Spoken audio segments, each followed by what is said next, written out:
Welcome back to The Change Physician. I am Melissa Cady, the Challenge Doctor, with my co-host, Dr. Kevin Cuccaro, here at the Saturday Salutations of The Change Physician on Facebook. If you're hearing this later, of course, this could be a recording popping into our podcast. We always like to share it with those who missed the live recording or if they don't partake in Facebook. So we can make sure everyone hears the updates. Our Saturday salutations are intended to say hello to each other, Kevin and myself, and from Oregon or the West Coast to the 100+ degree weather. Yeah, Midwest, I guess. Is that you guys are the Midwest? Southwest is kind of like where they put us, but still it's very, very, very hot compared to you right now, I think. But we just like to say hi to each other and to everyone else out there, part of the community. If you don't know what the Change Physician is all about, go to thechangephysician.com. Happy to have you as part of the community, whether you're a physician or a physician ally. But we like, what are you smiling about? Facebook did it again. What do you do? They're just killing me.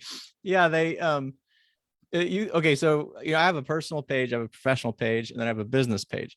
And you used to be able to share them all relatively quickly from each. And now now they're making it harder. Well, it used to be, so I had to switch accounts to go from my personal to my, it used to be I could just go down and it would say share, and I could literally share it to everything. Like click little share to personal page, share to business page, etc. Then they changed it where I could share it only to the business page, but I couldn't share it to my professional page. I had to actually change accounts. And then today, it appears I now have to change to all separate accounts in order to post. Oh, it's wow. Like, that's bizarre. It is. It's so annoying. Like they're all me, and I don't know, whatever. It shouldn't be this hard. You don't have permission to yourself to post on another. Well, I've given myself permission, obviously. Yeah. Sometimes they don't make it easy. Yeah, no, it's goodness. Well, I'm sure no one wants to really hear about our Facebook dilemmas again, but you know, it is a reality of the ever evolving social media platforms. Yeah, and I did mention, of course, we like to share what's happened in the last week. So you want to mention what's happened last week? Go ahead, you do that. Okay, I do it because he's dealing with the Facebook dilemma. Yeah. Let's see, today would be the 11th of June. So the two going into it would be episode 202 released last Sunday, and that was about things that changed you. And it says in the title, it said the Sword of the Spirits trilogy. So this is very specific to Kevin, and I can't go into a lot of detail because then it gives away a lot of what's in the episode, but it was obviously one of those things that changed him. And we wanted to share, because there are a lot of things that change us, experiences in life, things in life. This particular thing apparently changed you, and even in reflection probably has evolved in how you've seen things. But the following episode was this past Thursday, which is a Thursday throwback, and that would be episode 10 with David Draginas. And that is, he is an anesthesiologist, friend, colleague of Kevin, and was doing podcasting. He's still doing podcasting, from my understanding, correct? I think so. And then he does a lot of short-term rentals, because I know him and his wife have bought 2 or 3 of those. I don't think we talked about that in that episode. It wasn't the focus. Yeah, definitely not. It was a passing. Yeah, so those are some of the episodes you can catch. Episode 10, of course, is way back in 2020, so you'll have to go back and listen to that one. We're bringing back the end of this year. We'll be doing some Thursday throwbacks to help expose some of the great stories of a lot of our guests. So there you go. Anything exciting to talk about there?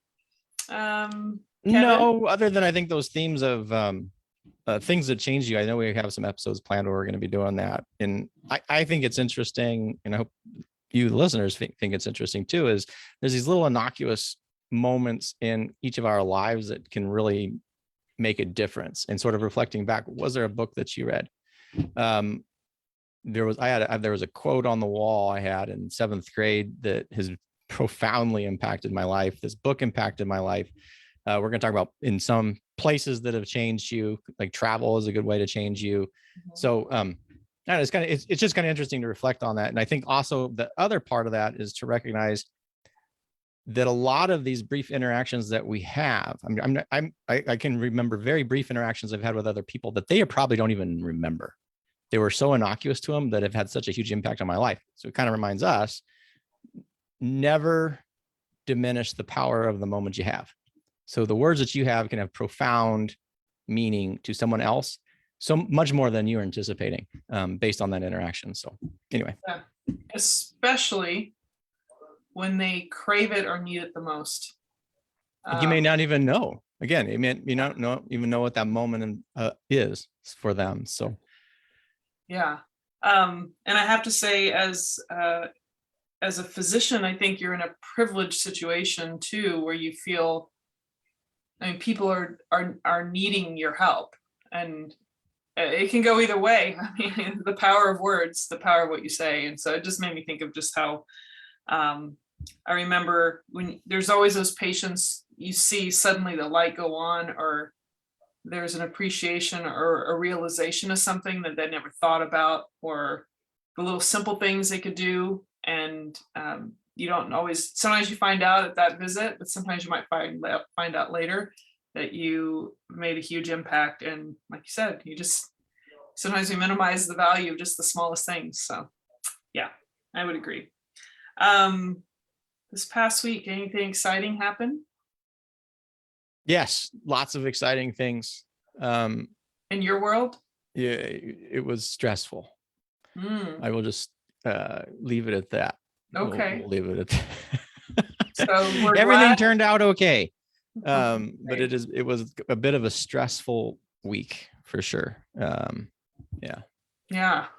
Well, I would say mine, I think when you work long days, full days every day, that it can always drain you a little bit, but I'm very grateful too for having the opportunity to make a living as well. So I can't negate that.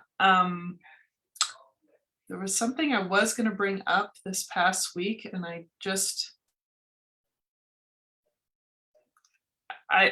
don't remember now.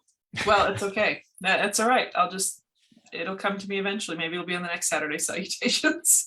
But one thing I planted this past week or so ago was a ginkgo biloba tree. Oh, ginkgo. Yeah, and it's only like a 1.5 feet tall, and I had it delivered from one of my favorite online businesses. And did you know that it can live for like 2,700 years? They're old, man. That is insane. I'm like, and it can get up to 150 feet tall. I don't think it'll be able to do that in our rocky terrain in Austin.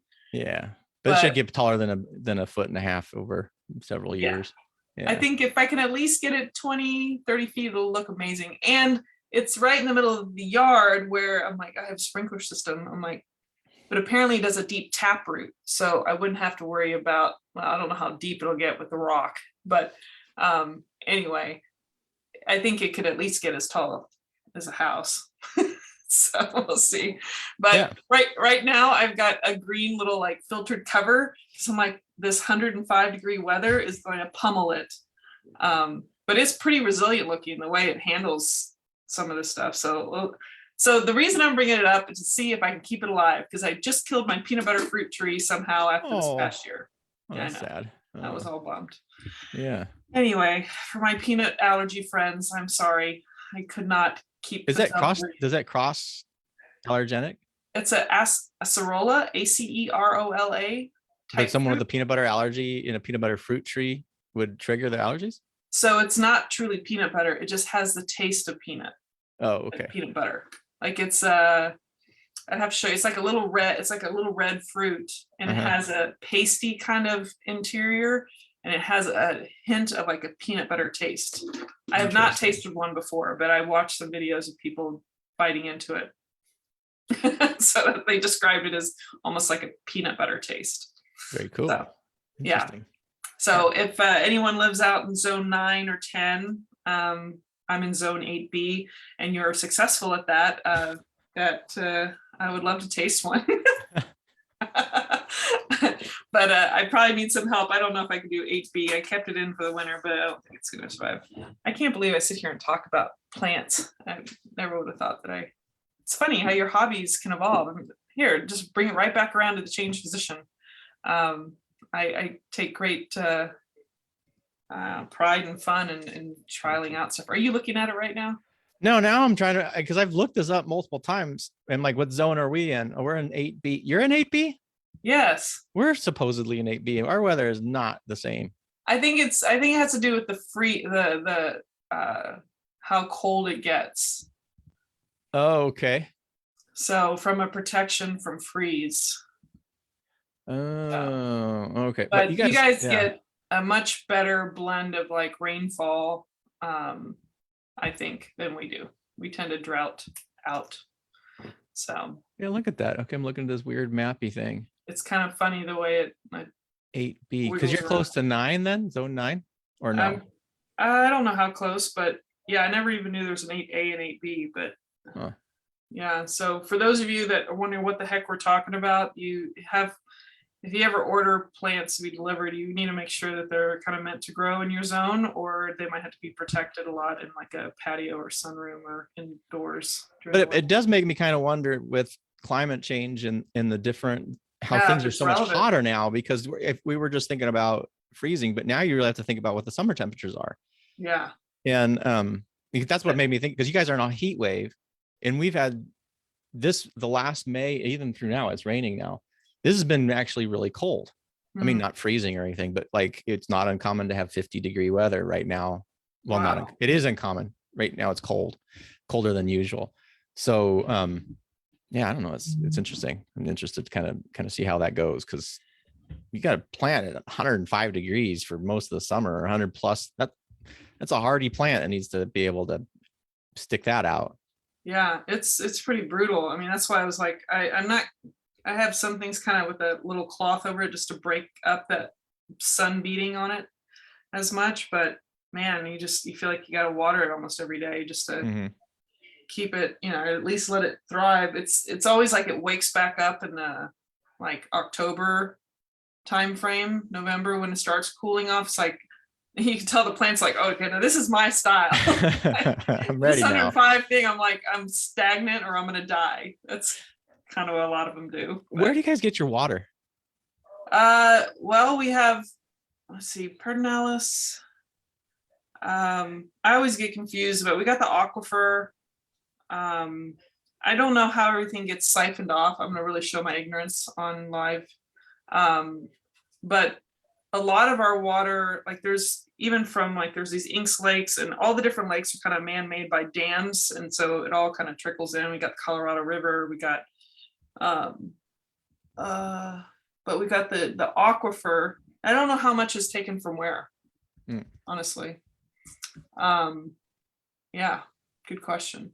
But I know a lot of I know California has a lot of water that's taken from other states. Like it comes down from other states. California doesn't have water, very little in like Southern California. And they're the closest to the water. Well, and they don't have I think there was like 1 or 2 desalination plants that I can think of off the top of my head. And then they killed all the rivers. And then in Northern California, it was the Sacramento River, and they've been really sucking that one dry too. And then all there's a couple towns that are out, like their aquifers are dry. And yeah, I don't know. It's kind of concerning because it's huge concern. Yeah. And then Vegas, I'm obviously from Nevada, which means I'm a Nevadan. I'm not a vegan from Las Vegas here. They're probably, oh, what are you saying? You guys are not in the state. Sorry, you guys are different down there. But they're always rampaging and trying to pull water from everywhere else in the state. And that's only going to get worse over time too. Sure. But isn't it? I mean, and that's something I don't think people pay enough attention to with climate change. maybe we should talk to somebody about this as an episode, because I was just thinking that. Yeah. There's a reason we live here rather than live in San Diego. Mhm. There's a reason, I'm paying attention to these things because I grew up in Nevada, and we didn't have a lot of water. We had more water than Vegas because we're in the northern Nevada and we had the Sierras. But if the Sierra snowpack doesn't get snowpack, that's really bad for the region. Mhm. And I don't, I think people, it's something to think about, particularly if you're buying property. Mhm. If you were just rushing in, and particularly in these day and age with these obscene housing prices, and you're all like, oh, this is my dream home, but your dream home is in a place that's going to be devastated or have no water, it may Yep. no longer be as much, I don't know, but I think about that stuff. So Yeah. interesting. Yeah. Good stuff. Well, not good stuff, but a good thing to talk about. Something to be at least aware of. Awareness. Awareness. Again. Yeah. Yeah. Well, why don't you, if you have anything else to say, go Oh, at I it. mean, one other thing is, Yeah. there's a super cool illusion I posted on my personal Facebook page. Maybe I'll post it to the Change Physician page. That is, it's a cool illusion, and the reason the illusion works is because of your predictive processing in your brain, how your sensory apparatus sort of basically what you perceive to be real is out about 100 milliseconds actually in the future. It's your brain's reconstruction of the things that it thinks it's going to be. Yes. And so this particular illusion looks like a black hole. And if you look at it, and you stare at it, it starts looking like you're moving into this black hole. And that's your brain, because it's gathering all this data and saying, oh, I think we're going to be here. I think we're going to be here. And it keeps recalibrating. And so you see this pattern of this thing that looks like a hole moving, or you moving towards the hole. And the picture is completely static. So anyway, I'm going to share it there, and it's super cool. Super cool. I've been staring at it while you've been talking, and you almost lost me. Well, because you were falling in the hole, right? You're gonna black hole. Yeah, that's it. It kind of messes with you. Yeah, but yeah, cool. It's fun stuff. All right, folks. Anyway, other than that, you can go to the Change Physician Facebook page and fall into the black hole there. Although the hole is really truly a hole. As always, you can generally pick us up on Saturdays, except we're going to have some schedule things over the next few weeks. But Melissa, I think you'll be here next Saturday. Will you be here? Okay, yeah. So Melissa will be here next Saturday. I doubt I will be, but we'll see if I can pop in kind of randomly. And until next time, stay well. Take care.